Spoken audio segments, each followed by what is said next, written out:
Okay, Resident Evil Degeneration. I haven't kept up that much with the games, so I really don't know exactly where this would fall into it. For the most part, since it's entirely computer generated, it looks like you're watching a really decent cutscene from a video game. Which I would assume in the continuity of Resident Evil, that's probably what it actually ends up being.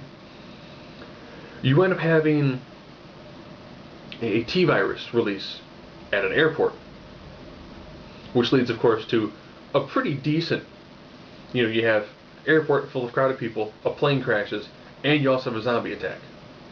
Works pretty well.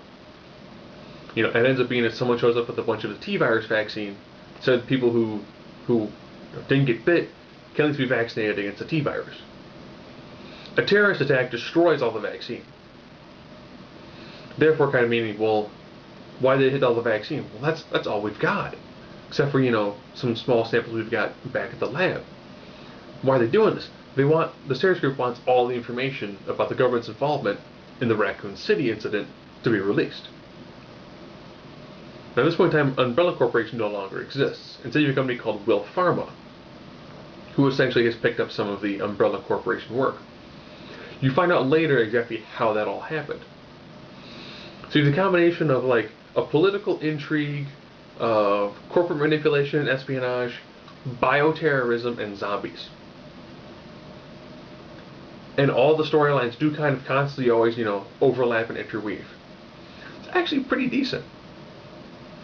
As I kept on watching it, my Capcom game of choice for the survival horror genre was always Onimusha, and I was thinking, man, I wish I made an Onimusha movie.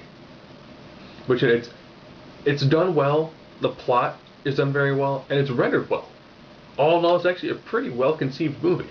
Again, I don't know the full continuity of the games themselves. You do see Leon and Claire.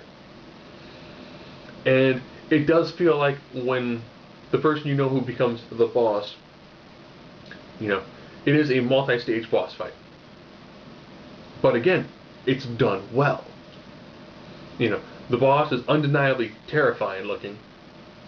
He looks like something you'd see for like an end boss. But the way he fights and the way he moves and the way he's defeated, it all plays out like a very elaborate ending battle for a video game. So for that aspect, it's done pretty well. Do I know how it fits in perfect continuity? No, sorry I don't. I can't comment on that. But it's rendered well.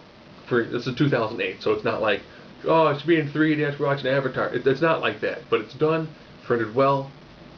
It's well conceived. Good pacing to it. It's what most zombie movies actually should be.